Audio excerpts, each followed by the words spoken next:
आप सभी का एक बार फिर स्वागत है SPN9 के खास कार्यक्रम में और मैं हूं आपके साथ फरहान। भारतीय जनता पार्टी को तोपों की सलामी देनी चाहिए।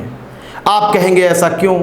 मैं इसलिए कह रहा हूं कि जिस तरह से वो बेवकूफ़ बनाने में माहिर हैं, मुझे नहीं लगता कि अब तक विश्व में कोई ऐसा किसी देश का प्रेसिडेंट होगा या प्राइम मिनिस्टर होगा जो अपनी जनता को बेवकूफ़ बनाने के लिए लगातार नए नए बहाने खोज कर लाता है। इस वक्त नितिन गडकरी भी ऐसा ही कार्य कर रहे हैं।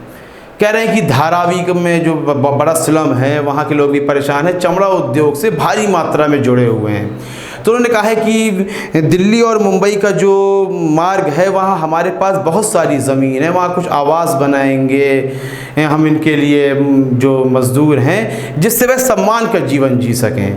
बहुत बड़ी बात कही है, पहले भी ऐसा सोचना चाहिए था। अब सोचा है तो बहुत देर नहीं हुई है, अच्छा सोचा है। लेकिन ये अभी नहीं सोचना है, अभी तो सोचना है कि मज़दूरों तक पैसे कैसे पहुँचाए जाने हैं।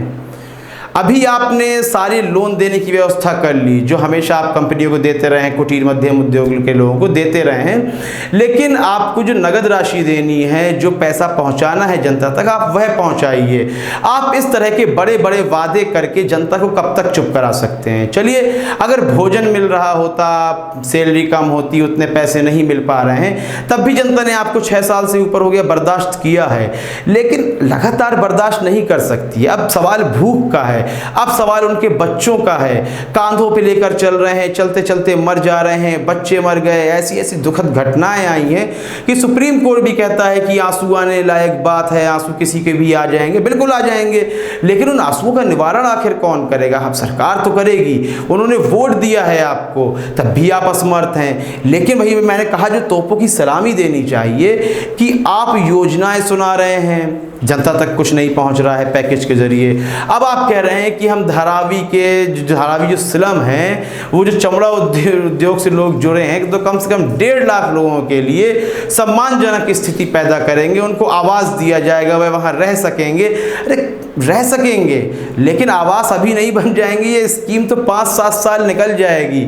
यह तो आप अपने वोट बैंक की अगली राजनीति शुरू कर रहे हैं, जो अगला आम चुनाव आ रहा है। यह आप उन्हें स्कीम नहीं सुना रहे हैं, बल्कि अपनी राजनीति का एक हिस्सा पेश कर रहे हैं कि जनता को आगे आने वाले चुनावों के लिए कैसे बेवकूफ़ बनाया जाए। 28, 30, 24 लोग यदि रोज़ मरते रहें तो इससे आपको बिल्कुल फ़र्क नहीं पड़ता है, बल्कि आपके पास जो राजस्व है ही नहीं, तो जनता से इस बात को छुपाने के लिए आप अलग अलग तरह की स्कीमें निकाल रहे हैं। रोज़ निर्मला सीतारमण आती हैं, बयान देती हैं, फिर भी जितनी भी सीमाएं हैं राज्यों की, वहाँ एक बड़ा जमावड़ा है। कारण यह है कि आप जो उनको लाभान्वित करने की बात कर रहे हैं, वह लाभ उन तक नहीं पहुँचा है, इसलिए वह सड़कों पर खड़े हैं। पुलिस, त्रिवेंद्र सिंह रावत ने तो यह भी कह दिया है कि उत्तराखंड में पुलिस को और आदेश दे दिए जाएंगे, सख्ती को बढ़ा दिया जाए।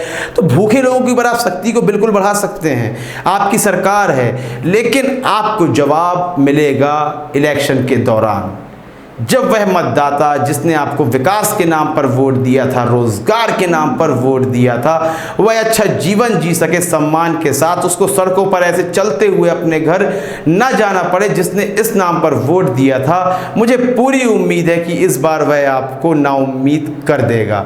इस संबंध में हमारे व्यूवर्स की क्या राय है, हमें आपकी राय का रहेगा इंतजार करें। कार्यक्रम को लाइक, चैनल को सब्सक्राइब और ज़्यादा से ज़्यादा शेयर भी कर दें। तब तक के लिए इजाज़त दीजिए, धन्यवाद।